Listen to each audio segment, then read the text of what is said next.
I have the countdown on the screen. Thank you for joining us. We'll be. Like I'm back on the radio. You on the radio? I was a college, yes. WPCS, the Gulf Coast, serving your area. My first live broadcast was the Waco. Oh, really? Yeah. Are we high tech today? We are. How are you? Good. I think we are. Patrick's the IT There we go. person. No, I don't want that. I'll be doing this for every board meeting. I have the countdown on the screen. Okay. Okay, I see Kathy, no, Guy, and Patrick. All right. Very good. Hello, Julianne. This is Phil. Hi, I don't see Phil on the screen. Yeah, he's coming. It's about a 20-30-second delay. Oh, okay. Oh, is it really? Yeah. Yeah. Can we take stuff back? That's exactly. That's That that gives stock it- gets out of hand. Is that good? That gives us time to hit the bleep button. It's out of control.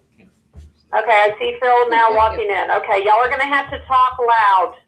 If I go stand in front of that. So is that this huge microphone we've got here, is that not working well? No, she can't listen to the mic because we didn't hang out to the 20-second delay. That mic works awesome. My wife, I was testing this out today. I just got it. My wife was in our study with the door shut because of business calls. I was in the living room and it was recording her perfectly. I didn't hear any of that stuff. This should do well. I see Phil waving. That was some time ago, actually. Yeah. Maybe it's closer to a minute delay. Yeah, there's Phil giving a card to Kathy there. Yep, there it is. Live again. So does that mean we'll have to talk very slow? Only if you want it to sync up. Yeah. Not slow, just loud, because the telephone mic is not picking up the conversation very well. Telephone mic. I can't find the right combination of phone, video, and No, microphone. how are you? There you go, yeah. How are you? I'm good. It's too high tech. I open Everything's normal spot there? Yes. Bless you. James, want to give knowledge for the next 3 weeks? Yeah, yeah. Yeah, you sit close, 'cause it doesn't travel very far. Yeah. Hi, Guy. How are you? And Jan, sorry. Thank you. I don't know how you guys remember all the names. So you're doing great. Mhm. I'm sure we're their favorite board. Of all the boards you got to stand. We're your favorite, right? That's what they tell every board meeting they go to. So, right? Yes. You're our favorite. We have some that we don't like. To be honest, right? Yeah. So I think y'all are pretty lighthearted. So, we have some that are like really, that go on for like 3-hour meetings or 4-hour meetings. So- Yeah. It depends on if you have a visitor at this board meeting, you Oh, I can can I've extend. got all the checks, actually. Oh, you do. Okay, yeah, let's just give it back to you. I'll slide these back over to you. Do we know if Amish is coming tonight? I don't know. I didn't see, I think he is, because he actually, he did the website update this week. Okay. So we didn't say anything about it. He sent me a couple emails. That microphone looks really did It's you- a good one. It's high-end, retro. doesn't- It's been in Patrick's garage for about 25 Well, because years. I have sound system, I do some music things recording, I have some fancy one. One of them looks like this. Yeah. This looks nice. I don't know. That's a really good one. Wait till you hear the video, the audio quality on YouTube. It's Now, why did you buy it? quite good. Okay, guys, I'm having a hard time hearing y'all. It's not all right, like Julianne. it's It's just fun. Patrick. It's just me. It ain't important. You can't. We were talking about this expensive microphone, and you cannot hear You gotta us. be clear. She's going through the phone, not the microphone. Enya, you're fading in and out on me. Okay. She's going through the phone, not the microphone. Oh, okay. So We're just kind of BSing, so it's not anything. what's the microphone for if you're going through the telephone? Because the audio for the meeting isn't going through the telephone. She just dialed this phone number. She just dialed extension 215 because of the long time delay. So this is for the web. It's for the people It's that recording her as she's sitting in that chair. Oh, okay. It's not a conference call. Yeah. And I'm looking for that perfect combination of video and phone and mic to all work together cheaply. It's really hard to do. I wonder if I'm gonna I turn just it put it around back in the because, middle. Yeah, maybe that helps. Yeah, Patrick, I thought what we had last month worked fairly well. It chopped out quite a bit, actually. He And, wanted to buy a new microphone. That's right, and I wanted to buy a new microphone, so it's, Did the subcommittee approve that? it's my microphone. If you guys want to retain me for that, it'd be nice. I'll probably use it for some basic stuff too. But I told my wife it was, well, I'm being recorded here, so she never watches this anyway. I told my wife it was. She will today. That's right. This will be the first meeting she ever watches. Someone's sending her text right That's right. now. No, your husband did. So why don't we go ahead and start the meeting? Okay. So I don't know if you heard that. Guy is ready to start the meeting. Okay, and I have 5:03 p.m. Get down a little bit better. Okay, is there any public comment on any matters that aren't on the agenda? There's no public here. No one here. the public is silenced. Okay, the public is non-existent today. Minutes from the October 1st and October 15th board meetings. Did everyone receive a copy, and were there any comments or questions? I didn't have anything. No questions. So is there a motion? Motion, second. Was that Enyon and Patrick? Guy Guy and and Patrick. Guy and Patrick, all in favor? Yes. Yes. Okay, the 1A report. Yeah, so we're not on the computer, we're hard copy, is that what we're? Yeah, we're hard Yeah. copy. So if we start with the finance manager's report, it's the third page in, we'll come to that. Just, oh, that's not it? Oh, here, right? Should be the one right before it. Oh, okay. The third page in, not the, Oh, I got you, okay. this one. Sorry, that didn't start on it. Sorry. All right, Okay, thank you. so you got that one, no? Third page in from, Yeah, you're on it. That was it. It counted. Right here? Yeah. Okay. Oh, no, No. go back a couple pages. There we one go. more, one more. No, one more, yeah. Sorry about that. Yeah, this should just simply is a recap of the full 12 months by district revenue and expenses. We finished and these are unaudited numbers, but we finished at 114% of budget as far as revenues at $12,228,000. So if you recall, taxes were 1.1 million more than we had budgeted and that constitutes about 10% of the 14% over 100%. And water and sewer was about 462,000 more than we had projected. So that's about 4%. So that's why it's 114% of budget. Expenses, we were 93.6. And I think again, these are unaudited. We'll have final numbers, with the audit, but I think it'll stay in that, 94 to 94.5% of budget. How are you? So we're on, Patrick, we're on. Yeah. Yeah. Oh, do you know where we are? The page? I'll figure it out. On your iPad, yeah. Mhm. Third page in from that one. Yeah, this is it. So on expenses, again, we were 9,008,000, which was 93.6. Budgeted for next year, we have 9.842 million. And some of the increases, as you recall, are medical expenses, cost of material, cost of water, but that's what our budget for next year is. If we go to what we've called the executive summary, which is the color page on your screen. Yeah. There you are. So again, it's just a recap of revenue on this page, expenses on the next page, revenues per district through September, and this one, which was totally confused y'all from my normal. Oh, here, okay. Got this one, Guy? No. Should be Earlier, before so the it's one, front. yeah, It's a very complicated thing. We're going out of order. Oh, there we Yeah, go. yeah. I won't do that again. He wants to make sure we are all awake here. That was just a test for the class to see if we could follow. But so this is revenues, as you will recall, this is 12 months. Again, district by district at the top, major sources, the second chart. That's comparing the last fiscal year to this fiscal year. Finished ahead of, all of the major categories except for permitting. And we'll discuss that in a minute.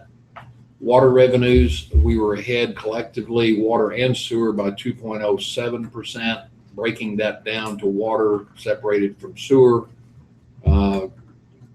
last year compared to this year. Permit revenues, if you look below the graph here, we have a summary of the permit revenues for 12 months ending September 30th. Compared to last year, we were 418,000 less than through 12 months of last year, actuals to actual. We will finish at about 318,000 below what we had budgeted for the year for revenues for permits. And then taxes, we've talked about often. That's just a recap of the taxes collected per district. So Phil, the permits being down seems kind of surprising because I see, all around me, there's construction going everywhere. Yeah, and part of it's timing. Like we had 15 permits the first week in October, and if they had come the Friday before, then it would have been, if they were new houses, it would have been 6,000 or 8,000 per house, and so, and we were anticipating Discovery starting last fiscal year. They are scheduled to close their construction loan next week and commence construction and pull a permit. And so, that was subject to financing, and so the timing of that guy. So if we just think about construction, comparing 12-13 to 13-14, was there more construction or less? Guy, can you speak up a little, please? Yeah, sorry, Julianne. I was asking if there was, in terms of actual construction and building going on, did things slow down or was the level roughly the same? And what's difficult, because you can't just, so if you turn to this page, you turned right to it. Don't turn it to the page. So this compares built, residential permits. Last year were 219 permitted homes, new homes. And this fiscal year, we had projected 70, but permitted 119. So if you take right at 100 homes times 6,000 a home, assuming they're new homes, that's a pretty substantial difference. And the reason for that was lot availability. There was a gap between being able to deliver the lots. And so everything that you see happening near the medical district is in this fiscal year, not last. And what you see, all the construction. So that's a big part of it. So it looks like 1F was really busy last year and not so much this year. Yeah, and 1F, a lot of 1F was commercial. I mean, if you recall, and this is 1F right here. So Target and Ultra and all that, happened in 1F, which were big permitting. There's a bunch of homes in here too. And the homes, David Weekley was finishing up homes here. So with 100 homes less in the this fiscal year versus 12-13, that's a big hit. So these permits include the commercial too, right? Everything, commercial too. So Right. with some of this commercial activity, this should have been higher, right? Or Well, like I was saying, what you see might not translate into a September permit revenue. oh, okay, with the Kroger and all that, they're kind of. No, that's this year, not last That's year. it, okay. Right. So Kroger was last year, but all the retail that you see now that's coming up will be this fiscal year. So it's a timing. The next page, that's usually is following this one, if you recall, this is expense. Yeah, that's it. Yeah. Sorry. So here, this is expense compared to last year. At the end of 12 months last year, we were 108% of budget. We finished the year, this fiscal year, 93.57%. And as I said, as we get audited numbers, that might move a point, but we finished below budget. And what I put down here, guys, if you remember, at the 6 months, I gave you these comments as to how I thought we would end the year. So at the 6 months, and so we had projected being, at or under budget on all of them except streets. We had projected at the 6 month period that we would be about 9% over, and we finished streets at 7.9%. And permits we thought would stay within budget, and it's 9.6%. Probably over half of that would be healthcare costs.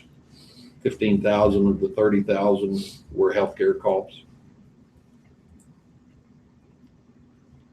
And so what you see, all the verbiage was given to you 6 months into the year. So this doesn't apply to the end of the year yet? Or Well, what applies to it is a little, what my color, administration finished the year 8.6%. That's how we finished. Okay. The verbiage below it, was what I had told you 6 months. Okay. So parks were 9%. We said would be either at budget or below. Water was 4% below. Sewers 11.5%. We say that would be, within or below budget. So if you had it in color, what would be in color is what we finished the year, and what would be black and white is what we projected 6 months into the year. So just to kind of summarize this all down, we're 600,000 under budget for fiscal year 2014. Is that right? Mm-hmm. And if you recall, the approved budget had a $250,000 I took the lower of the two numbers. What was actually approved was 9 million, 250,000 more than the 9,689. Mhm. So when I took over as general manager, I took the lower of the two numbers because both of them, frankly, it was a typo and both of them were approved.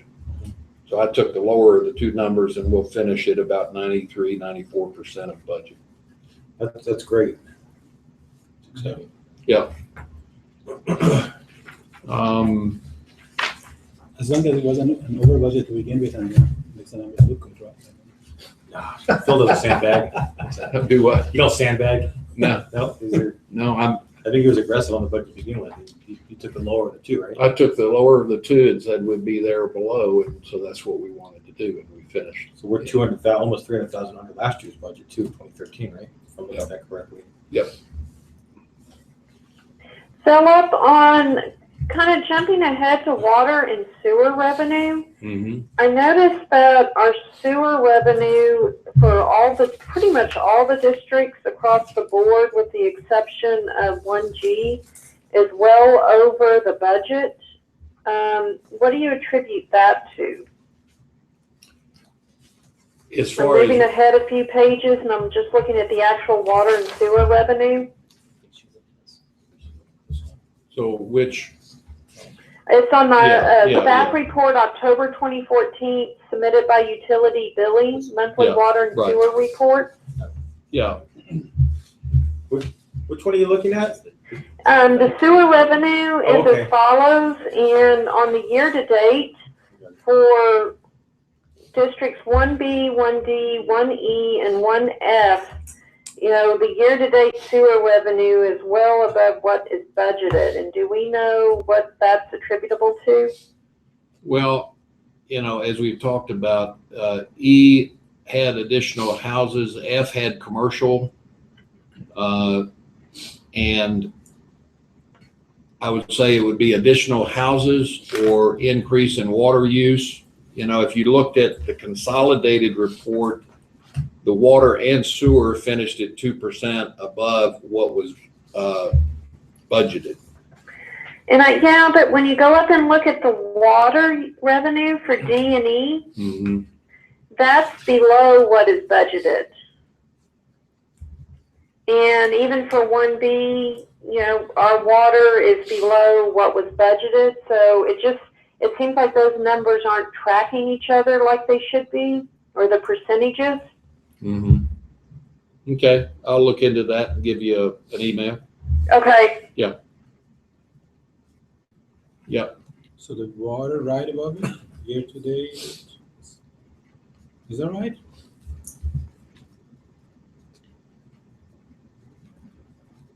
So for D, oh, okay, budget. Yeah, so that's monthly, year to date, and then budgeted for each of the districts. You know, what's interesting about that, Phil, is that on water, we came in under the budget, about 128,000. And on sewer, we came in over the budget, Yeah, by that's what about I'm saying. So 129. they're flipped, so So it's Yeah, that's I don't understand the correlation between the two, because you would think they would kind of track each other. Okay, unless people have wells in their houses, I mean.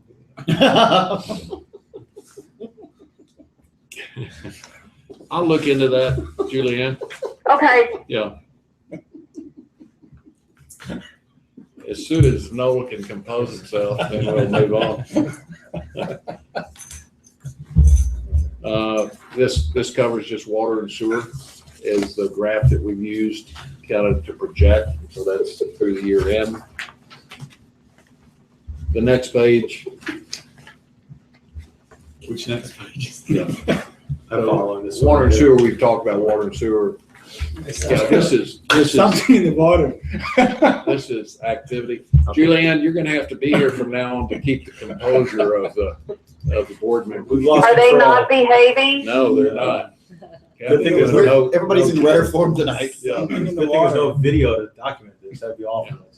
Well, I can see the video, I just can't hear y'all that well.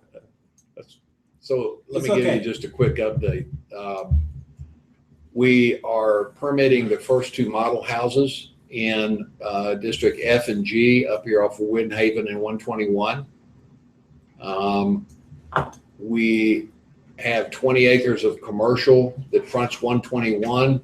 Which hasn't been developed, right? If you drive by, it's kind of like sitting there. It's a future. It's sitting there, but all but 2 acres have been sold that will be closing this year. You'll have Payway, Starbucks, car wash, and a mini storage. So almost all of the 20 acres have been sold to pad users that should close and possibly, well, they'll permit this fiscal year for sure. So that's in F. Yes, once upon a time, there was a Lowe's I was looking at going in where the Kroger is now. Did they ever pop back on the radar for any of the other spots that we have open? Not that I know of. Okay. Yeah. Yeah, and so Kroger, I would think with the retail activity that's being generated by the Nebraska Furniture Mart, that all of the retail around Kroger and every spot around Target will be full in the next 12 months, which means permit revenue, tax basis, sales tax. So that's positive. Discovery, as I mentioned, assuming that it closes, this will permit next week and should begin about 6 months worth of dirt work for 422 apartments and 35 townhomes as the first phase of Discovery. Discovery is the name of the. Yeah, this whole purple area is what they call the realm. And so this is Discovery at the realm. This will be Bridges at the realm. And so this entire district will be known as the realm. Over here, this will be an office park, which we're already doing dirt work on the south portion of G. Across from the Yeah. apartments. And we're doing utilities for this first road network here. That's called the Crown. So around the Crown, still a Castle Hills type of, and racetrack is permitted. They haven't started construction here, and I would guess you might see an office building, either spec or for a user, start construction this fiscal year here in the Crown. As I mentioned, the developer sold this land, and it's proposed for one-story medical buildings, which I don't know if they'll be for sale or lease, but that should happen. There is some retail activity for this corner that could happen in this next fiscal year. Then you've got the 64 villas, which for the most part are sold, that are around the soon-to-be renovated clubhouse of the golf club. We're doing dirt work for 93 residential lots here. There will be more golf villas that will deliver probably in the next 120 days. So you'll have more golf villas. This has been a very popular product. Be a gated community just like this is. And then Separated? Yeah, Really? it's open now for marketing, but it'll be a gated, closed community. These 80 lots, as you may have seen, some 20 of them are permitted, a number of them are sold, and so that's going along well. Cool. Can we go back to these 90 homes here? All of these accessed from the top end here by the Right. golf course? Yeah. And then they'll have a fire exit, just like the 64 have a fire exit out So of there'll be an exit like right. down here somewhere? I think it's going to be a turnaround that a fire truck can do, a turnaround, and there may be a fire gate like there is over here that will be, an emergency entrance. But I think there is for sure an exit pardon the. So getting into these, you come off this street by the golf course, come in here, and then some kind of fire exit somewhere Right. else. Yeah. So all that land there north of 544, is that Castle Hills? How Right much you here? guys oh, yeah. Yeah, that's all Castle I've Hills. seen some construction trucks out there. Is there What- anything what is going that on supposed to out be? there? Or Well, is this it just kind of It's just testing or, soils engineering. They haven't started. 5,000 apartments? 5,000 ultimately, right? Yeah, I think so. It'll be a mixed use, and a lot of them will be townhomes and apartments. And I think as I understand it, the intent of the developer is to own that long term. So apartments for rental and then some Some condominiums and for then sale. retail and office on the commercial. And I think the idea is this would be a long-term investment for the Bright family. They aren't building them, they aren't merchant building them to sell. That's what Platinum up here was, a merchant builder. To my knowledge, I think they've sold the first phase. It got up to 90% and they sold it, and they're about to permit open the second phase. And right now it's a real good time to be building apartments and sell them. But the intent, as I understand it, is to own this long term. These are all considered 1F? 1H, like Harry.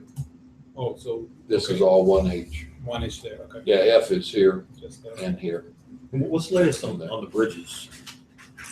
I don't hear much. Don't hear I mean, I think they got this done, and it's a large project, and I would guess it would probably be contingent on some pre-leasing and some other stuff.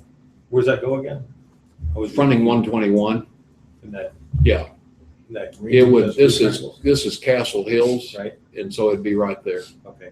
So I would see this all commercial, some office, some retail, some residential, maybe a movie theater there too. Recall Studio Grill's taking the Best Buy. Yeah. So in November, Best Buy will close and Studio Grill will start remodeling that all of building. that's going to be Castle Hills, right? Yes. All Castle Hills, okay. Yeah, and all this.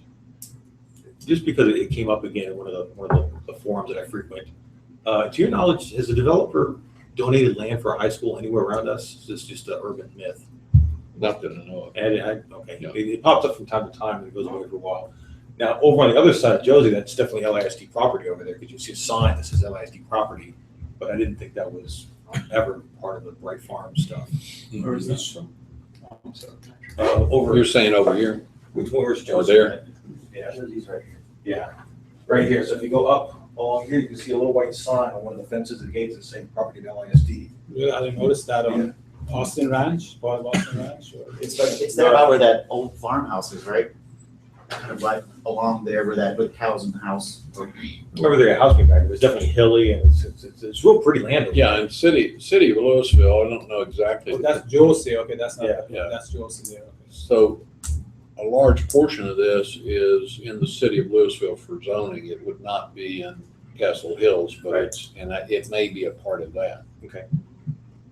But it's not a part of Castle Hill. All right. So that's kind of a summary of development. We've talked about permitting. We've talked about lots. Can I ask one more question about permitting here? Yeah. Wasabi and Walk, that's definitely got a storefront over there by between Dairy Queen and Soski's, I think is where it is. This says 2520 King Arthur. Are they also having an office here or is that just a mailbox? You're talking about Slosky's? No, I'm talking about Wasabi and Walk. It shows their location be 2520 King Arthur. Might be a sign that says it's a, well, Is that, do they have office space in this? Do they also running office space for their headquarters in the Village Plaza? You know, I don't know. That they make, would they have, what's the address up here? I'd assume it's gotta be, With the, that's not King Arthur for sure. That's out of Josie. that's why we are right there. Yeah, so this looks like this is Village Plaza stuff. I thought maybe they were running office space here. Or just for having added a post box at the, Maybe. Yeah, that may, they may have used this as an address just for a sign permit because they don't have one yet. For Wolf headquarters. Yeah. All right. And what does NX Electric do? NX Electric, they're just a subcontractor. Oh, okay. Yeah, they just pulled the permit. Okay. We've talked about the permits, we've talked about the lots, we've talked, this is a current lot count. And then expense report. That's it, unless you have specific questions.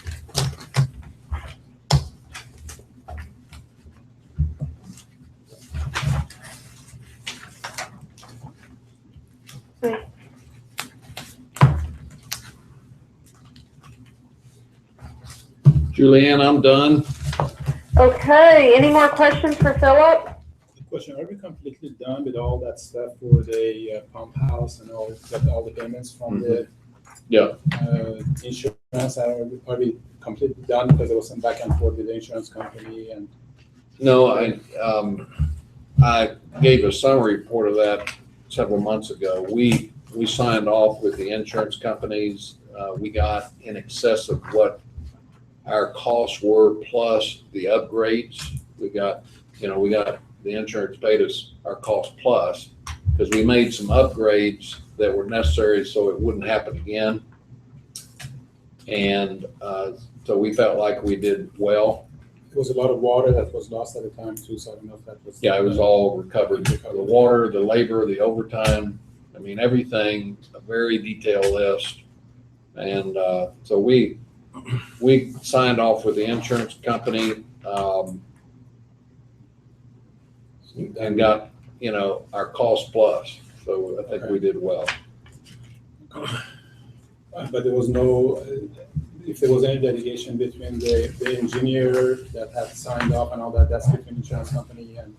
Yeah, those- because we got more money than it cost us, I didn't choose to participate in the subrogation litigation. We'll provide information, but we got more money than it cost us. Yeah. And then we got even some of the upgrades that we chose to do paid for. Yeah. So, in my opinion, we didn't have anything to gain. No, it makes sense. Yeah. So, but we'll cooperate with But they will pursue it and. Yeah, because I'm sure they'll go against the insurance to try to get that money back. Thank you. I'll leave it with you. Thank you. Thank you. Thanks, Phil. Police, we should, I'm waiting for, I've sent you an email. Donna Barron is out until the 17th, so I suspect that I will get something from them that week and review it and then share it with you as soon as I get it. Are you in tomorrow morning? I've been trying to set up some time with you. We've been missing each other. Tomorrow's Wednesday? Thursday. Didn't Thursday tomorrow? Thursday. I have a 6:30 in the morning outside the office, and then I come in probably by 8:30. 8:30? Yeah. I'll shoot you an email. Yeah. All right. Should be able to. Yeah. Thanks. I'm still waiting Thanks, for the cup Philip. of coffee. Thank Yeah, you. right, and I owe you. Thanks. Thank you. Oh, thanks. All right. We'll get you to this one. Okay, any other questions related to 1A? Oh, good. Okay, Kathy, the bookkeeper's report for District 1B. Okay, I'm just passing it out. Julianne, do you have a final copy? I think the only change between the draft that Lisa sent out and the final copy was your invoice. So Okay, I don't know if you have a copy of the final. I do not have that, but I do have the initial report in front of me. Okay. All right. Does everyone have one? Okay. Yes. So Lisa sent this out ahead of time with some notes. So I'll just kind of go through some of the highlights.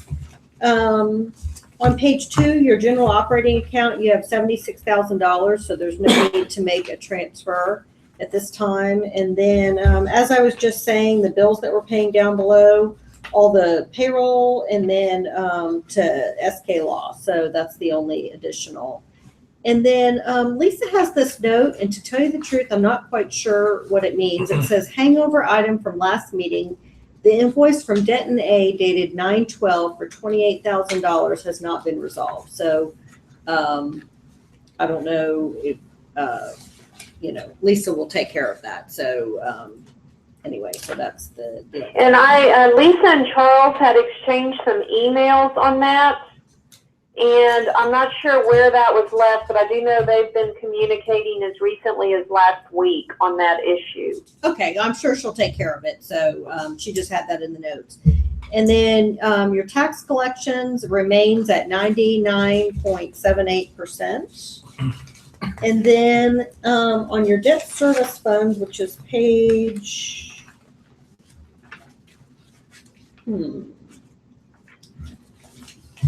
page 4, she says that in discussion with Ross Martin last week, she confirmed to him that it is your desire that the contribution of Denton 1B to the refunding be $1 million from this account. So that's from the the collection fund. And then, so the only other thing that I would point out is if you flip back to pages 8 and 9, with your budget, as Phil was just pointing out on all the budget versus actual variances, I think in the past, based on my experience with the few times that I've attended your meetings, that the 1A has always been lagging in their expenses, but everything is current as of September 30th. So, so I just wanted to point that out. So, So current, and we're not expecting a bunch of changes in the audit, or? I can't answer that. Okay. Wait, what was that question? Guy was asking if we're expecting any changes with the audit, and I guess I can't answer that. Yeah, I don't know if I don't even know how deeply they've dug into the bookshed guy on that. Yeah, okay. It's just, being current is good. Being current and accurate is even better. That's really the only point I was trying to make.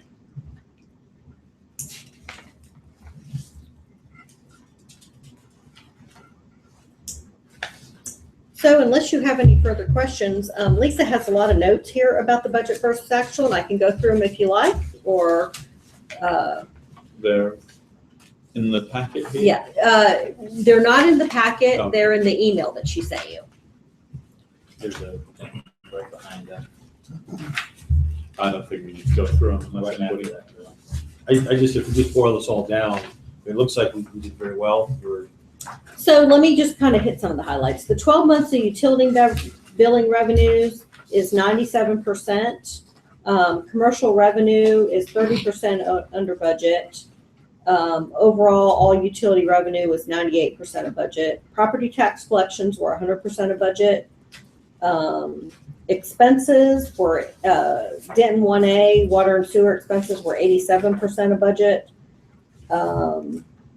1A administrative expenses were over by 37% as of the end of the year, which is actually down from the last month. So, and then your permits, you talked about these, but those are 6% over. Other shared expenses are over by 54%. And on actual Denton 1B's expenses, Lisa, she puts a note here that accounting is 81% of budget and legal is 70% of budget, and your director per diem. So all of you are under budget. So all of your 1B direct expenses that you can directly manage are all under budget. Good thing.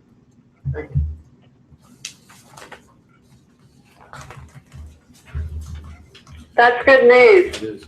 So are we at a point to where we maybe should consider looking at our water rate again or something along those lines? We were going, we had discussed looking at that in January, Okay. and we had that as an agenda item for discussion because, yes, we were planning on coming back and revisiting the water and sewer rates, and we were going to do that after the first of the year. Okay.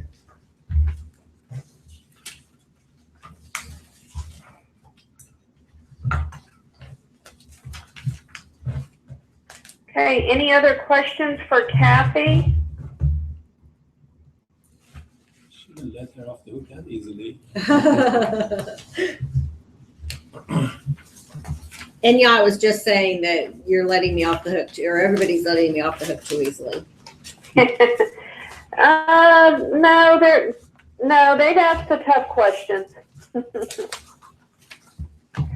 Okay, so is there a motion to approve the bookkeeper's report? Motion. Second? Second. Was that Noel? It's Patrick.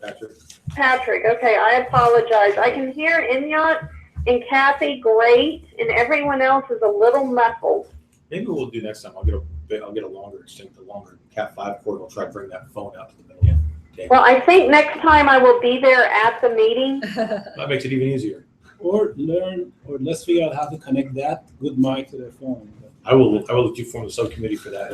I'm so tired of looking at this technology, I can't even tell you. I can tell you the website is extremely clear. It's just there's a delay. Yeah. Okay, and then is there a motion to approve the tax collection report? Yeah, motion. Second? Second is Patrick. All in favor? Yeah. Okay, item 7, update on the district's website. So good news is Amish is now helping me out with that. So he actually did all the updates for this, with the exception of the link for the video. But I'm still fooling around with what I think is the right technology for this. I think this is going to hit it. But yeah, so it was the learning curve is looking pretty small. Yeah. Not a lot of traffic to our website over the past 30 days. We just haven't pushed a lot of traffic through social media. I think we've had just 30 or 40 visitors. I think I forgot. I'll get up here. Advertise for you. Some Google advertising, some things. So usually the things that drive traffic is we get out there on Nextdoor and the Wiki and LinkedIn and publicize, when you're talking about security or the Louisville police are going to be out here or something like that. That usually drives a lot of traffic out. I didn't even tweet out this meeting. It just got away from me this time. So not much happening on the website.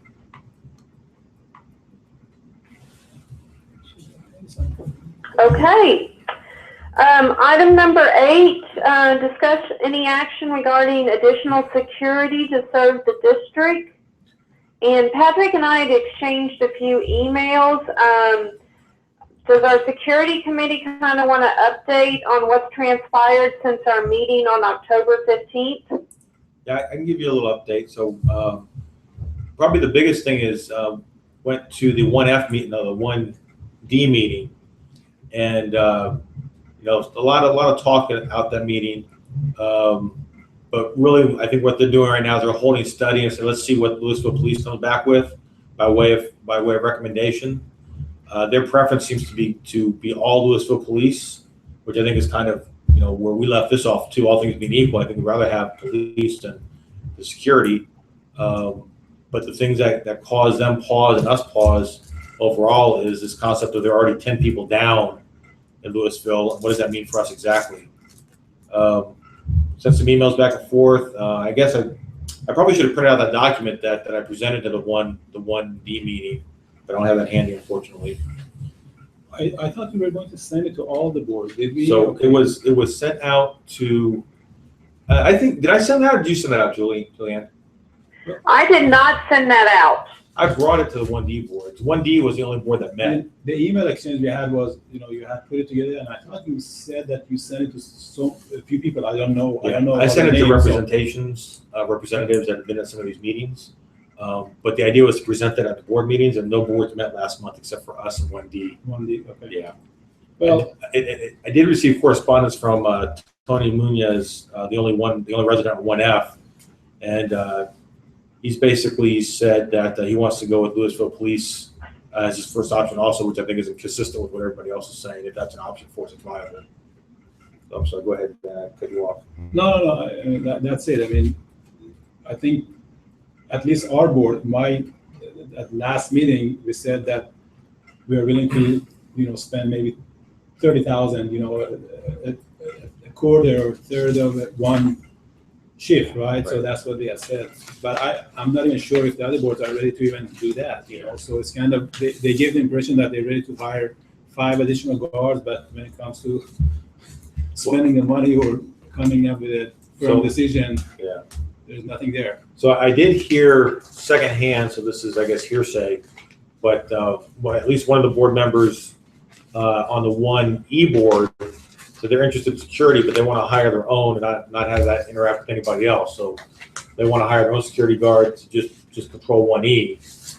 Waiting for the 1E meeting to, you know, lobby for why that's a bad idea, why this should be. Did they have any discussion, Patrick, on how they would ensure that private security would only police 1E and not other areas of Castle Hills, or did they not go into that detail? So where this came up was at the 1D meeting. 1D? It was a director that said, hey, I've talked with one of the 1E board members and they want to do this. So 1E didn't have a meeting last month.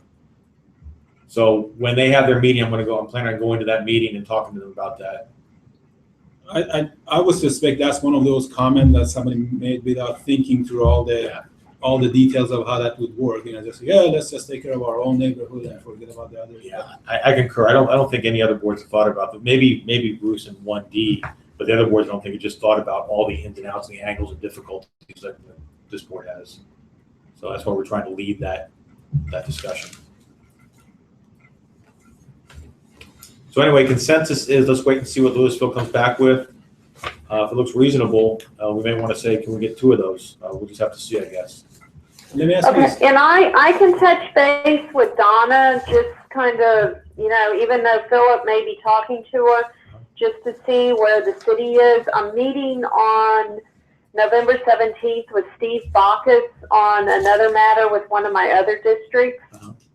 And so I'll kind of pick their brain and see where they are and, you know, encourage them to get back with us. You know, one of the things that I think Phil sent an email out on this, I don't recall. I had the hard copy when I came in. Could you print it out for me? But did he send you a copy of saying these are the requests that Castle Hills has of Louisville for this recommendation? I did not receive that, Patrick. Yeah, I'll see if I've got an email. If not, I'll ask Phil if he can send us a soft copy. But it's pretty good. It basically said, here's the 4 or 5 things that we're looking for, and patrol was in there. And that's always been my biggest concern, is that they're going to give us something that doesn't include patrol. And I understand, you know, the policemen are the experts. But if you don't, you know, if the residents don't feel safe and they're asking us to make them feel safe, it doesn't matter if they are safe or not. I mean, that those are, you know, anyway, that's just my thoughts on this. And feeling safe and seeing officers around. So Okay, So there was a document that Phil prepared. Yeah, it was a letter that he sent off to Louisville that said, here's the things I request. When you put your plan together, we request that you hit these things. yeah, if See you get that, will you send that on, Send sometime it next to week, because everyone. I'd like to have that. Yep. Let's see if I got that here. Yeah, I'll look for it right now when we finish up here. Did you send it to everyone? I'll send it to Julianne and let Julianne send it out. I don't want to accidentally inform situation. I'm the Matt Molash of this group here. I'm No, very but I think concerned as an about- individual, if you send it to everyone and say don't reply, I think we're okay, right, Julianne? I mean, it's not like we cannot send anything to each other. Can you say that again, Inyat? I said, I, as a board member, can send something to all the board members and say, this is for your information. Oh, but yeah, don't you can reply. Yeah. definitely do that, as long as y'all aren't discussing something, but you can disseminate information. I don't trust these board members not to reply all, so I'm going to send it to you and let you disseminate it. It's- Okay, that's fine, but I am fine if y'all want to send something to fellow board members, just don't respond to it or discuss it. I haven't seen anybody respond. I will be there. That's the only thing I see. Quick question for you. So, Me? yeah, you went to 1D board because some people said, "Oh, we are ready to hire 4, guards and all that." And I was talking about 1F or 1E that wasn't there, but 1D, I thought they were just ready to go. So was it just 1 or 2 board members? Yeah, so the only person there who really struck me as really ready to go was Bruce. Okay. John, I presented some numbers that I got off of a couple websites that talked about number of policemen per 10,000 residents. And Louisville had 18, Carrollton had 12. We have about 10,000 residents, and we have 0 police out here as far as I'm concerned. We have people that come out and do traffic enforcement from time to time, but we have no police presence. So I view that as behind the curve. Honestly, though, John brought up a good point. He said, well, typically, when you look at stats like that, Castle Hills is lumped in with Louisville for population.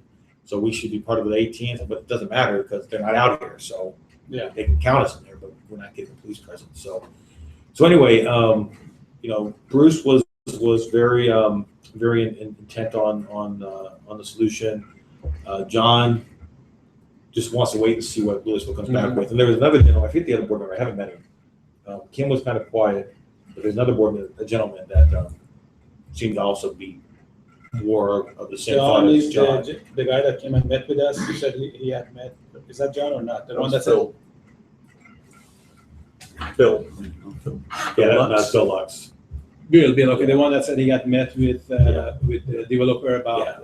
And Bill was there also, and Okay. Bill's I think still figuring out how everything works. I think he's being cautious, but I think is what we're all doing. We just want to see what comes back from Louisville before making any rash decisions. Okay.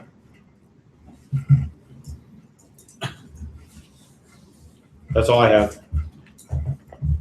Okay, so I'll also follow up with the city, and then if y'all circulate that follow-up letter from Phil to the city, and then we'll just wait and continue this discussion at the next board meeting. Okay. Okay, Yeah, we should. under By the next attorney's board meeting, report, But next board, item 9A, discuss the Series 2014 refunding bonds. I Okay. have good news. We have a key letter from the Attorney General, and we have the green light. Ross has passed that along to the city, and I'm not sure which city council agenda we will make, but Ross is supposed to be circulating a new timeline for sale, and they are looking at selling the refunding bonds the first or second week in December, and then closing the second week in January, which will put us within our deadline in order to defease for the March 1st principal and interest date. That's great. Yeah, that's and it's amazing that the way the interest rates and The rate is action has held, worked. It's and in amazing. fact, the rate may be slightly better than where we were 4 or 5 months ago. We had a little slight uptick this summer, and it's back down again. So if the rate can hold another 30 days, we should have a considerable amount of savings. I'm guessing in the 10, 11 percentile range on these refunding bonds. So 11%, how many, what is the dollar amount over the life or the yearly? How much is that? You know, do you remember the top of your head? It's roughly around, oh gosh, and yeah, isn't it roughly around $6 or $7 million? And then we have our $1 million contribution payment. Wow, okay. I don't have that directly in front of me. Yeah, that's good to kind of keep making note of that. That's great. So we will need, once we've had the city council meeting to approve the sale, we may need a very quick special meeting to approve the actual bond ordinance and the actual pricing. I had told Rob I'd like to submit that to the board just so they could see that. And he's supposed to give me some dates, and then our office will coordinate setting up a quick meeting. And, you know, we're shooting to have that meeting possibly the same date as our regular December meeting date. Early December? Yes, that first Wednesday in December is what we're shooting for. We're just kind of waiting to see how soon this gets on the city council agenda. That's great. Considering that it's been about over a year now, so we're getting there. It has been over a year. So, but, you know, finally some positive news. Good. Okay. Item number 2, or item number B, discuss maintenance of public areas and take any action in connection therewith. Patrick had sent me Patrick had sent me an email regarding some of our little pocket parks have not been maintained. Patrick, do you want to discuss that? So it's not necessarily the pocket parks, but it's green areas. I got pictures on here for you guys to take a look at. So here's my overall concern. My overall concern is that you know, we've got this funky chain of custody deed thing going on between the developer and 1A and the HOA about these parks, and there's the caveat in there that says the developer can take these back basically anytime he wants. And what we've been told is he wouldn't do that unless the parks aren't being maintained to his standards. And when I look out across, I see parks out there that I could make the argument are certainly not being maintained to anybody's standards. There's a big green space area over on Merlin and was it Verde or something? So, yeah, somewhere it's. It's basically all dirt. There's no grass on it to speak of. You know, it's just shaded, so I know how it gets that way, but it's all dirt. It looks terrible. You know, you can make an argument that it's not being maintained properly. Then there's the big grass field that people talk about making a dog park and things like that over there on, that is on Queen Elaine and Percival. And it's bounded by 4 streets, I guess. The bushes out there look terrible. Now, somebody went in and they chopped them all down. It looked like they're trying to do something with it. There's some sort of, I went by it today when I took the picture. There's some sort of stone walls being put up between some of the dead spots. But this is another place. These were places that if I was a developer and I wanted to take control back, I would say, well, you guys aren't maintaining this stuff to the standards that Castle Hill should have these maintained. Therefore, I'm going to take these back. What I'm looking to do is say, how do we get in front of that? Can we get in front of it? Okay, did you have a chance to put together a map for me showing the location of the park so I can tie them to the 2 specific easements? Or to the 2 specific park easements? I can put together a map. I thought I could give you the cross streets and that would be enough, but that's not enough, I guess. No, I think a map would probably be the best, and because we can draft a letter to the grantee under those easements. Uh-huh. And, I'd recommend, just expressing our concern on the maintenance. Most likely, they're probably maintained by 1A based on if it's the parks I'm thinking of. Okay. But if you would do a map, I would recommend our first step would be a written communication to the grantee regarding our concerns over the maintenance. Okay. Is that 1A that is maintaining those, or? It's 1A and the homeowners. It's between those 2. So 1A takes our money and pays it to the homeowners. The homeowners take that and they pay the contractor.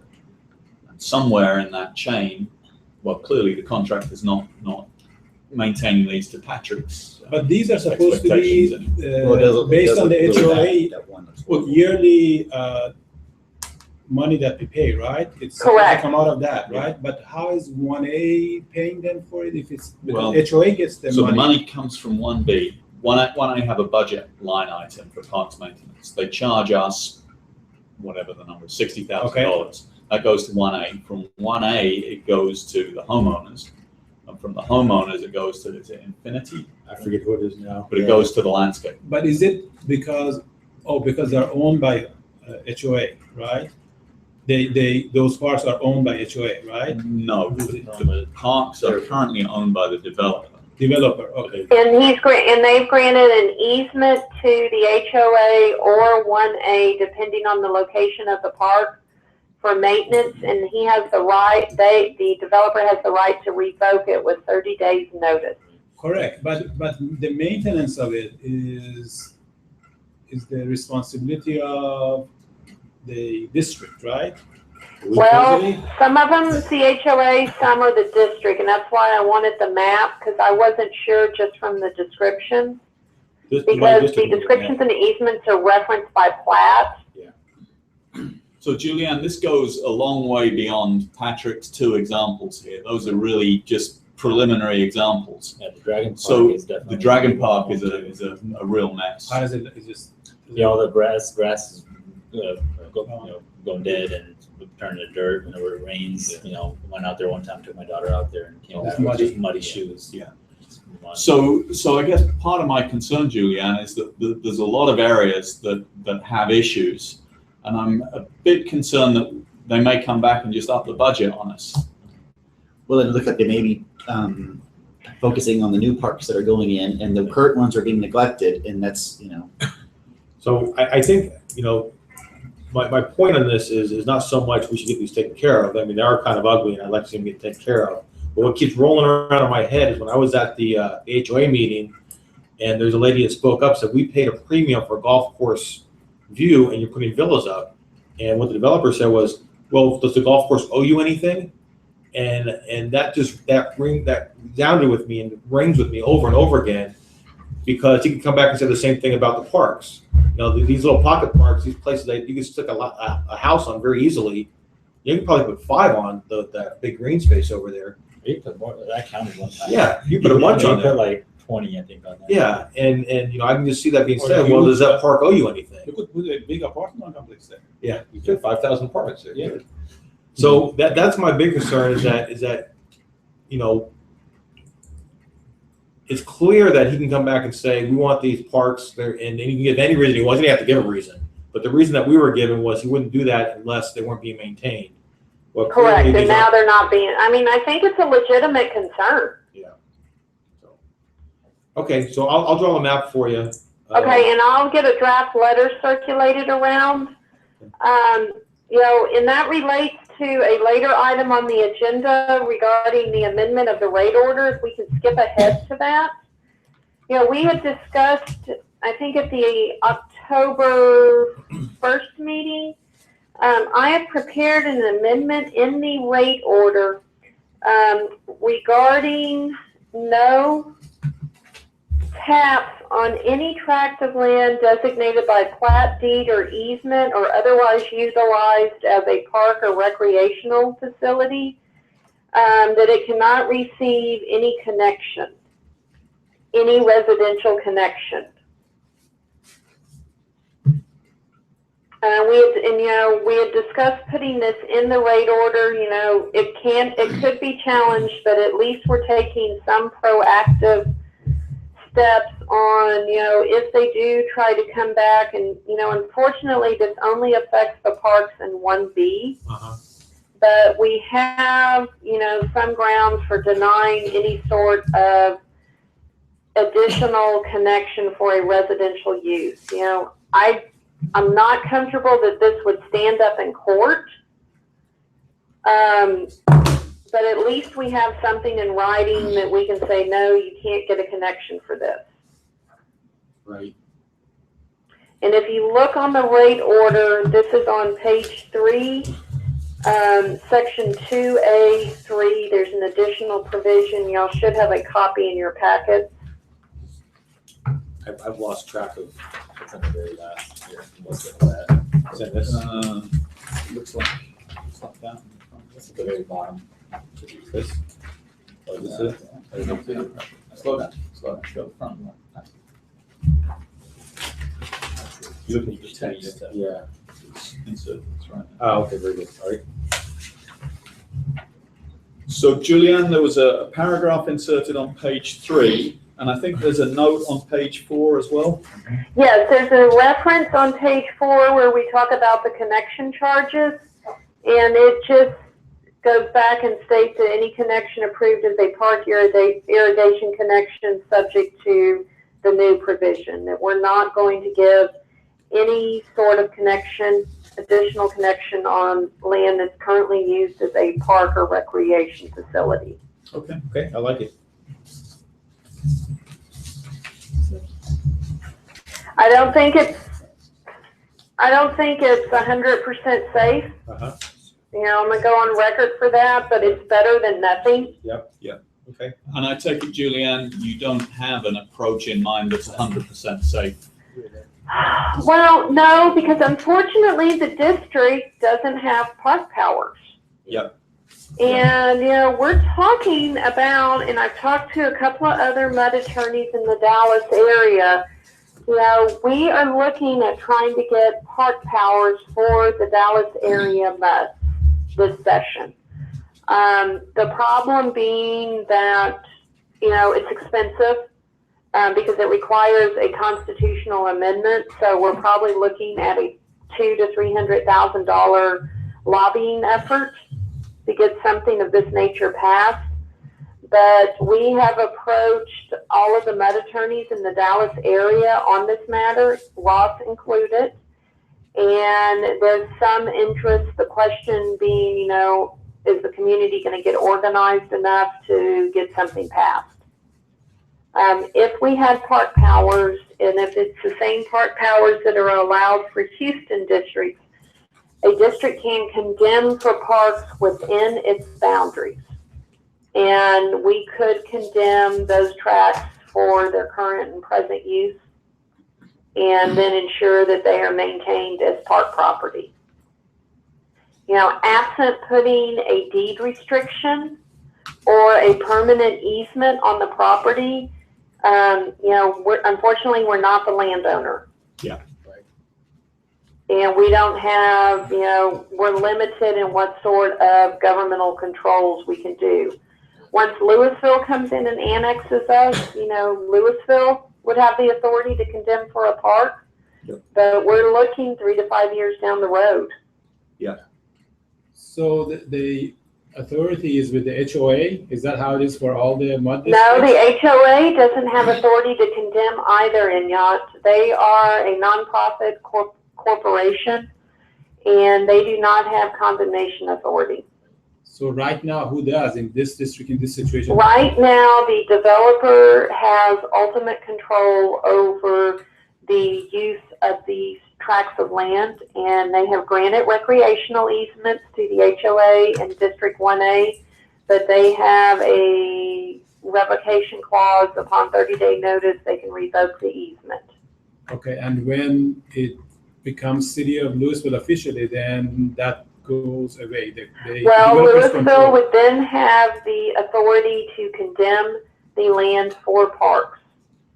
So without action, just the Louisville taking over knows the developers control that currently has? Is that how that works? That is correct.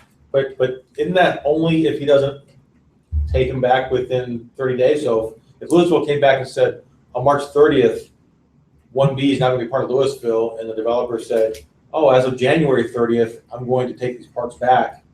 Now it's his private land again, right? Yes, but the city could still come in and condemn for a park. Okay, gotcha. They could condemn my land for a park if they wanted, right? Yeah, the city can do whatever they want. You know, it may get more expensive if the developer goes and files, you know, some sort of building permit application. it gets a lot more difficult, but the city would still have the ability to condemn for a park. Whether the city would be willing to exercise that right, that may be a different story. I would feel more comfortable if we were within the city as it relates to this issue, because the city has some other carrots it can dangle out in front of the developer. I mean, this is all, I'm the first to admit I may be making too big a deal of this, but I feel like this is the kind of thing, if you don't get in front of it, once it starts to happen, it's too late. You can't go in then and try to fix it.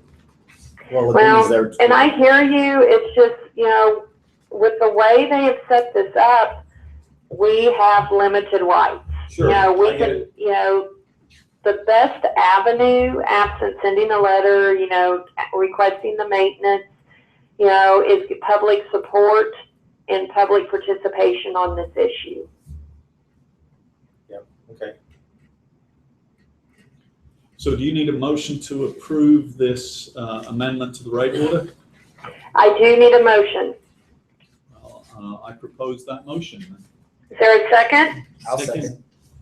Who was that second? No. Okay, all in favor? Yep.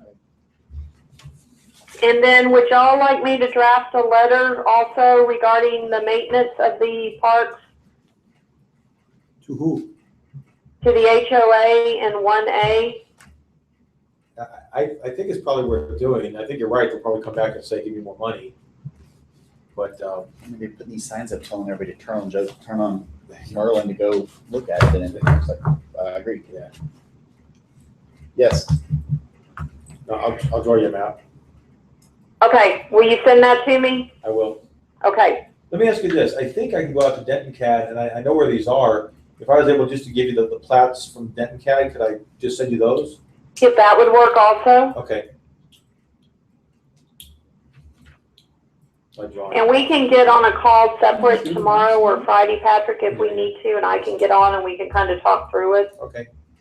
The guy just gave me secret option number 3. I'm just trying to avoid exercising my cartographer skills, so it's I just. Okay, well, I'm a pretty good cartographer. It's just I need a little more detail. All right. We'll get you something one way or another. Okay. And then item 9C, Patrick and I had traded emails regarding potentially obtaining an AG opinion regarding certain provisions in the operating agreement. We've had this discussion on numerous times regarding that initial operating agreement and how it abates the district's legislative authority to act on its own behalf. And Patrick had brought up the issue on, is this something worth getting an AG opinion on? Yeah, here's what triggered that is the amount of what's what I'm looking for. The amount of oomph, I guess, for lack of a better word, that 1A and Ross put behind these AG opinions when we're talking about bringing in security guards. The amount of credence they gave these things got me thinking. And I looked at them, and they're not complicated. The AG opinions are actually very, very clear and easy to read. And it seemed like it would be, an easier way than going through litigation.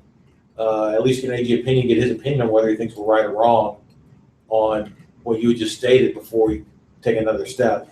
It just seems like a prudent first step, I guess. Okay. I mean, what do you? And we can certainly request one. It's not, it's a little bit more complicated than you make it out to be, Patrick.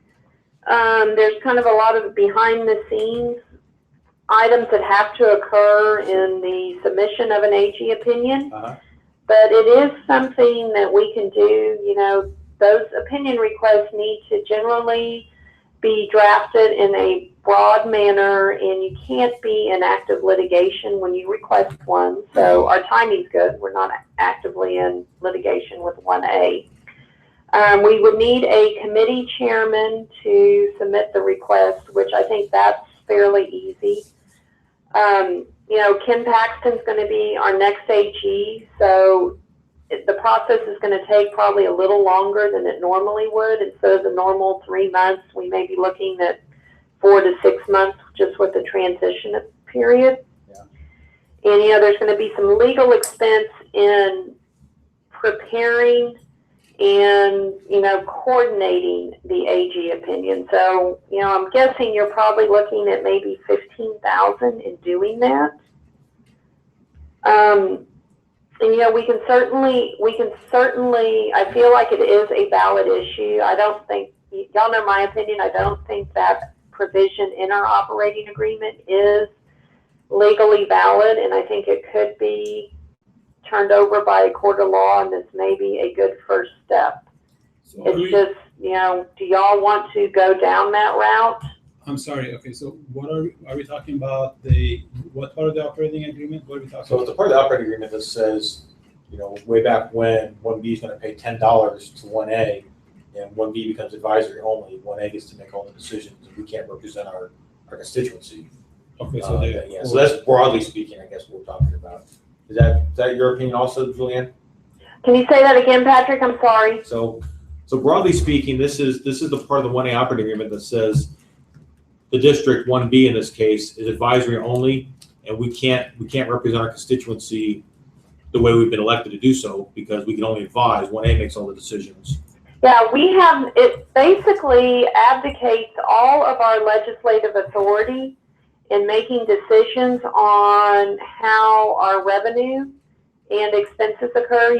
We only advise, case in point, on the FOMB.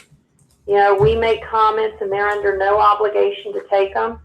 And, they operate our system and we pay whatever costs that they say we have to pay. So they're, abdicating the district's legislative ability. The counterpoint that I hear sometimes from some other board members, not outside of this board, is that, well, government agencies hire contractors all the time to do stuff. The difference is, of course, those agents, those government elected officials can then fire. We have no ability to get rid of them. And they work for you. Right, they work for you, and they can. This has been turned on its head. We work for them in a lot of ways, it feels like sometimes, so. So Julianne, your estimate on the legal cost was 15,000. Is that the total, and is there any lobbying expense required or anything beyond that? No, there is a lobby expense required on that. There's a lot that goes on behind the scenes on these AG opinion requests, and I think we will need to engage a third-party lobbyist to lobby on our behalf with the AG, and that $15,000 includes that cost. Okay. Now, are we unique in the whole state of Texas having this type of agreement, or is there any other?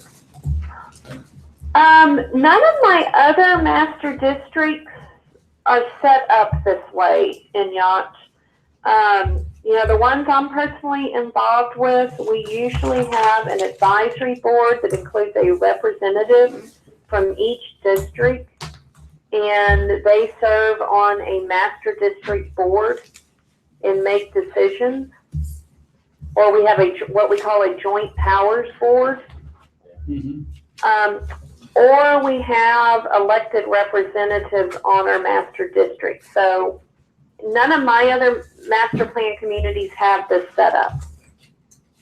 Yeah, I think if you listen carefully to the way this is all run, is I don't think you'll hear 1A refer to themselves as a master district. They refer to themselves as a managing district over and over again, because I don't think they can say they're a master district. They're a managing district that was hired by other districts. Yeah, but for all practical purposes, Patrick, they're a master district. Yeah. I mean, they're the ones that are operating the water and sewer system and drainage system for the whole community. Let me ask you this, though. If you look in the water code, isn't the definition of a master district more what you were talking about, elected and representative of the groups? Not necessarily. It's a very loose definition. There is a defined term under the water code that fits under that provision, but it's common in the med industry where you swap out master and managing district. Okay. We usually call the district that has the authority to operate the utility system as our master district. Okay.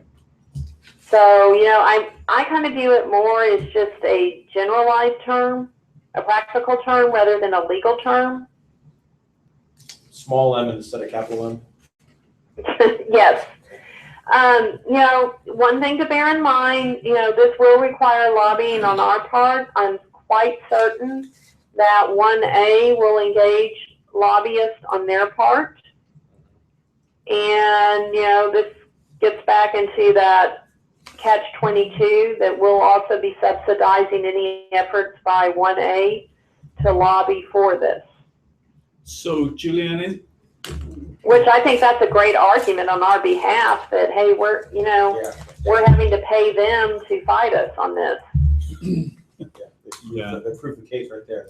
well, you know, one good thing about this is that a 15K to fight that is a reasonable cost. It's not like we're getting into some huge legal fight where there's much bigger tabs at stake. No, and it's non-binding. You know, if we get down the path and decide we don't want to pursue this, it's easy to drop. You know, it's kind of an initial step. You know, this isn't binding on a court of law, but courts will look at it in, you know, if we do get to litigation. So just because we get an AG opinion back that says, hey, this isn't a valid provision, we're still going to have to go to a court of law and get the provision struck. Yeah, I would feel a lot better about going to the court of law if we had an AG opinion that seemed favorable than if we had none or one that said, yeah, this all looks good to me. So, from the two of you that are old timers, has this ever come up? Well, you are old timers. Has ever this come up before in our? I know we had some litigation back and forth and everything, but as to, you know, what is their view of this? I mean, Who's they? 1A. As far as I has know. it ever come up? Has it ever come up that that we want to change this, or? So you're not talking about an attorney general opinion now. You're talking about what's their view of the governance structure. Yeah. Has this ever come up before? I mean, frequently it's come up. I think that this was discussed when Misty was representing the district and y'all were in litigation with 1A. Yeah.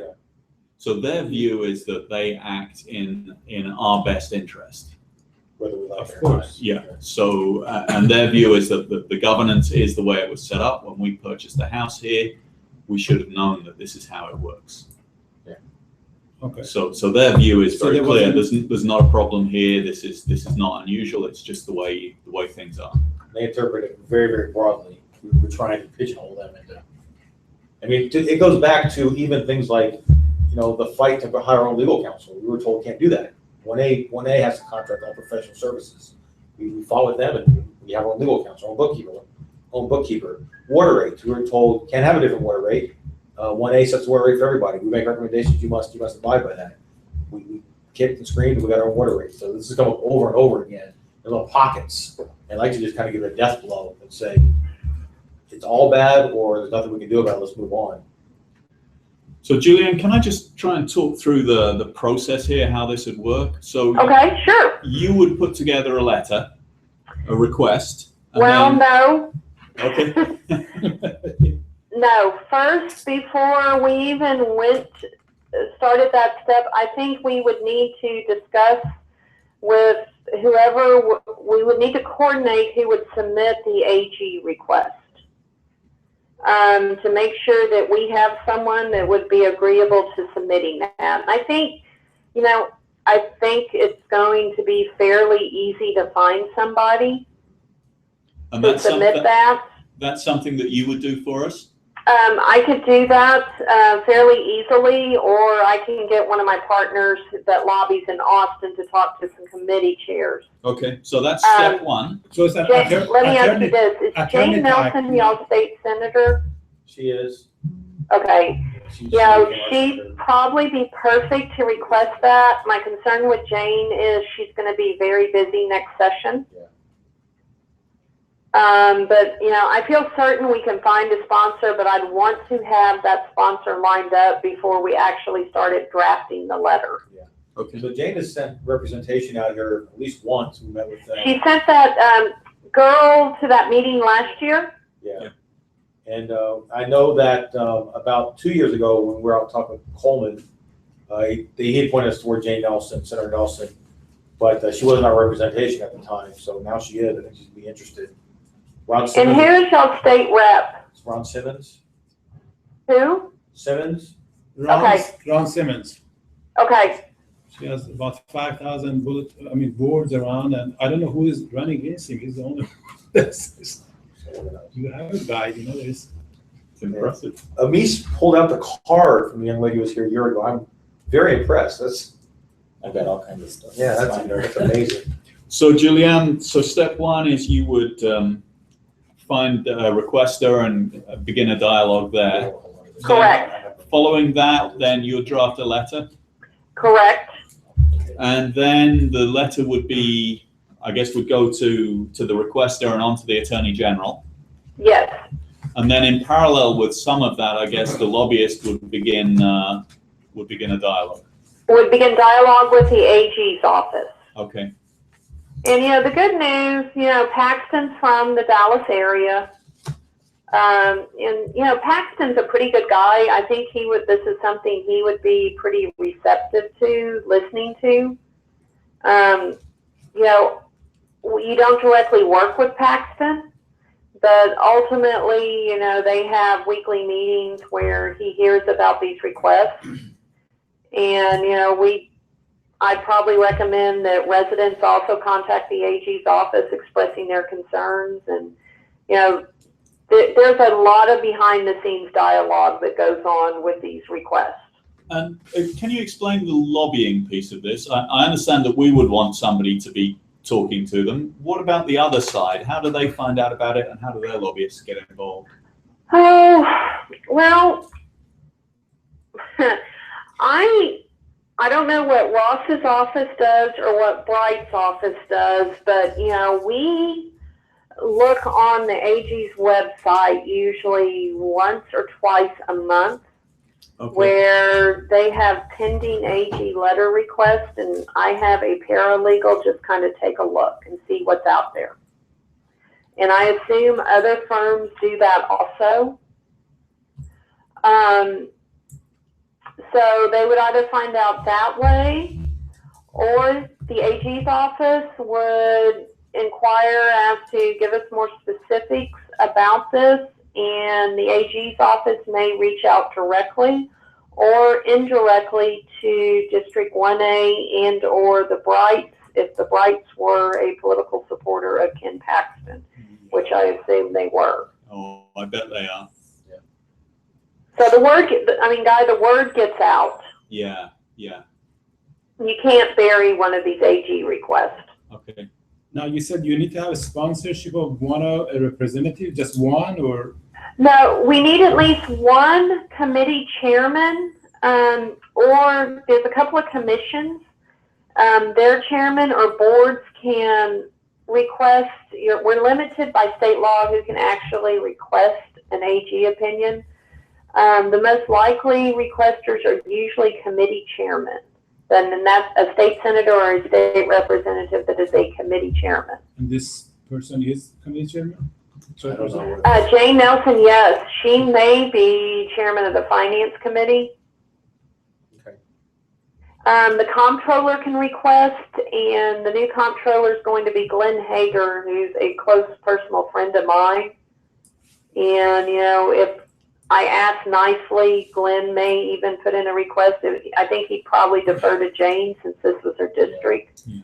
But if she didn't have time or was unwilling to make the request, I think Glenn would make a request on our behalf.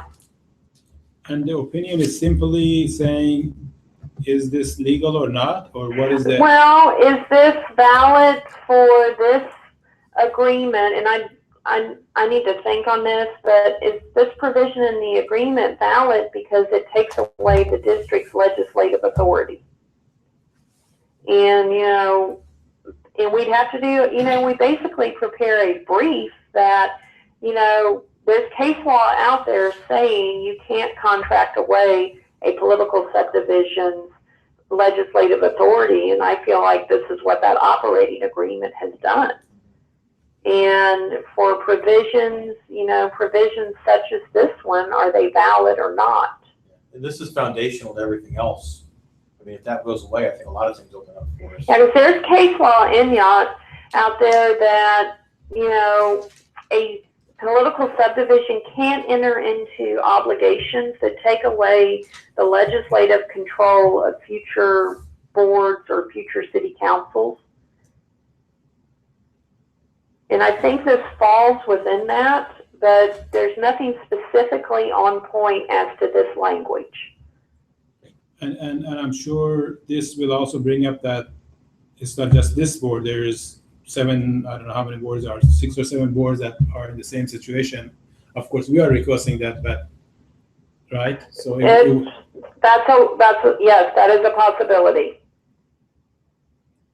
yeah, I mean, I'm sure the case will be set out that this is happening between this managing board or master board that is operating and 6 or 7 entities, government entities.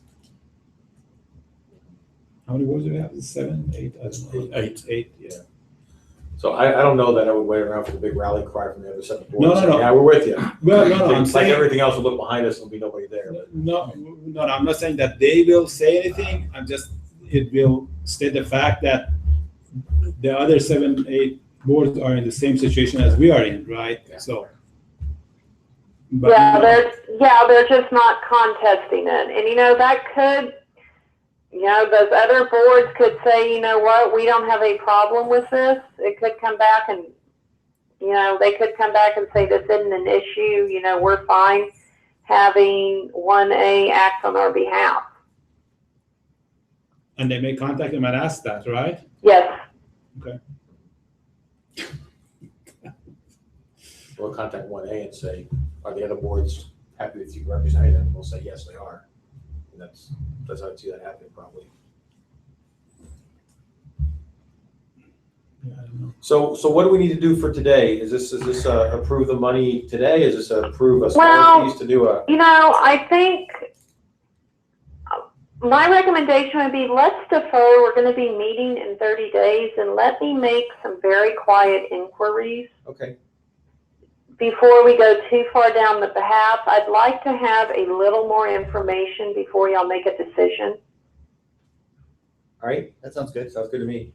And, talk to Senator Nelson's office very quietly. Okay. And possibly talk to Glenn and just, make sure I can get their support Okay. before we open up the huge can of worms, because, this will probably open up a can of worms. Yep. And then I want to give y'all some more information so you can, evaluate the implications of this before you make a final decision. Yep. Yeah, and really, I'm worried about the can of worm, and also let's assume that Aegis gives the opinion that yes, it is. Then what? Okay, is that going to be they're going to give up and everything is going to be hunky dory, or are we go to stage 2 of fighting and stage 3 of fighting and stage 4, and you know what I'm saying? So I hear you, and I think I want y'all to have more information before you make a final decision. Well, these letters don't have expiration dates on them. So here's my thinking about this is that I wouldn't want to go to stage 2 without stage 1. So I personally can't get behind a lawsuit until we take my view, the first step is to say, what does the AG think about it? Correct. So we get the AG opinion, and then if we never want to act on it, we never act on it. If we want to do a lawsuit 3 years from now, we do a lawsuit with the AG opinion behind it. Yeah, but I'm saying that even if we go, but if we spend, I don't know, whatever, 20,000, and we find out in order to really get where we want to be, we are talking about several stages and spending hundreds of thousands of dollars. Is it worth it to even start it? You see what I'm saying? Why do we even start this and go through that? I don't know. Yeah. All right. Well, that's why Julianne will get some Yeah. some opinions before we can decide. Yeah. Do we want to put the money on? Or just throw some sod on that? I mean, if I was, if I, and you can tell us, if I was, had some certainty that with the AG, that's the end of the story, then I'm all for it. But somehow I don't suspect that's the end No, of I it. would say. Well, and I don't have a good handle on what 1A does, but we have to assume 1A would find out about the request. Yep. I think it's foolish if we don't assume that. And, you know, are we going to open ourselves up to other issues? Well, for me, I think tonight it's premature to make any decision. I agree. So I think taking it slow and making some discrete inquiries is a good thing to do. I just want to set the context for a moment in that we pay about $2 million a year to 1A to manage 1B for us. And other districts probably would pay about half that. I mean, if we contracted with a management company, we'd probably save about half that money, give or take. So potentially it's certainly hundreds of thousands of dollars wasted every year. And we can try and do something about it by investing $15,000. So it's not like it's, I guess what I'm saying is there's a lot of money at stake here, potentially, and $15,000 is a small amount to pay to get information to see whether there really is something we can do to save real money or whether there's nothing we can do. So I'm not saying we go forward now, but I'm trying to set a context. And I hear you, and I'm going to play devil's advocate on your comment, Guy. And, you know, this is just something to think about. You know, we're also possibly looking at annexation by the city of Louisville in 3 to 5 years. Yep. And, you know, what impact will that have? Is this something that, you know, if we're comfortable Louisville's going to proceed, and I think we'll have their final plan in January or February, and is this something to let Louisville undo? And because they have a bigger stick than 1B, and it has a less direct impact on our 1B taxpayers if Louisville takes it on rather than the district. And I think that's a really good point, Julianne. You already mentioned that you're going to talk to Donna fairly shortly. Yeah, I'm meeting with Steve on the 17th, and he's going to try to grab Donna in on that meeting. Yeah. And, you know, and Donna and I have a good enough relationship where I can call her and, you know, talk to her. I want to get some more information first for us before I do that. Okay. Yeah, I was just thinking maybe you could raise this at some point in a conversation. Well, Donna and I talked about it before. Okay. And, you know, Donna's personal opinion is that the original operating agreement is bullshit. is that a quote? I don't think that can be characterized as an official opinion of the city of Louisville, but I think it's fair to say the city recognizes the district's issues with this 1A operating agreement. Okay. All right. Well, yeah. So I'm for that. I think, you know, let's not charge into it. It's one of these things we've been talking about for 5 years. I've been talking about 5. It's been going on for a couple of years prior to that with Guy and Lance and some of the people who were on board before me. So I don't want to be foolish. And if, you know, annexation is imminent, we can let somebody else fight that battle, I suppose, if they so desire. But right now, it doesn't feel very imminent to me. It feels like there's a lot of kind of, well, we think maybe. Could be. Yeah, and you know, in all fairness, the city said they would kind of come back with more definites after the first of the year. They're working on finalizing that plan. Yep. Yeah. Okay. And, you know, I agree, we don't have a yay or nay from the city yet, but I think we'll have a better idea after the first of the year. All right, well, let's weigh it in as you suggested, I think. Let's So you'll make some discrete inquiries, Julianne? I will make discrete inquiries. okay. I Right. think that's a great first step. Good. Yeah, I mean, And then the only other thing I have is that, you know, I mentioned we'll need to have the special meeting. I'm going to try to have that on that first Wednesday of December, our regular meeting date. And we'll have all the bond documents. While we were talking about this, Ross emailed me a timeline for the bond sale. Good. And I will forward that on to y'all, but let's see, let me open up the document, give me a second. He may talk to himself. I may respond to everybody. He may talk to himself and get himself in trouble. Okay, he has pricing tentatively on December 8th, 2014, with closing on January 6th. So our regular meeting is scheduled on December 3rd. So we may or may not meet that day or the following week, and we'll coordinate directly with the board to see when we can get a quorum. So that actually works out really well because I think this is about the same time frame Louisville is supposed to come back with their. Well, Those and that's, proposals. I'd like to try to just have one meeting to limit fees. Yeah. So Wednesday the 3rd would be our usual. Yeah, and I just need, I'm shooting for Wednesday the 3rd, possibly Wednesday the 10th. Okay. And I'll just let y'all know, and I'll forward this email from Ross when I hang up, just so y'all have that. Okay. And obviously, if you need a special meeting to get something done quickly, just let us know. Okay, I will certainly do that. You got anything else? Good. No, we are. I guess you need a motion to adjourn, Julian? Yes, sir. Motion. Second, third. Okay, and I will be there for the December meeting. Very good. I miss seeing you guys. Wait, now you get to see us 20 seconds in arrears, so, It's more like 2 minutes, actually, Patrick. I finally quit looking at the web page because y'all, it was confusing.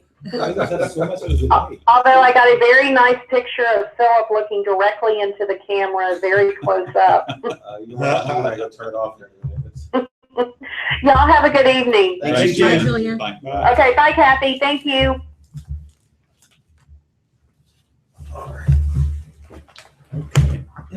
Oh, we got stuff to sign, I guess. What? Yeah. Is that Julianne's stuff? Yeah, this all came in the packet that she sent over to me and said, sign this and send it Wonder where all back. that stuff was. We need to shut down. I can send it back to her if you like. She sent me a Oh, self-addressed. she did, okay, thing. all right.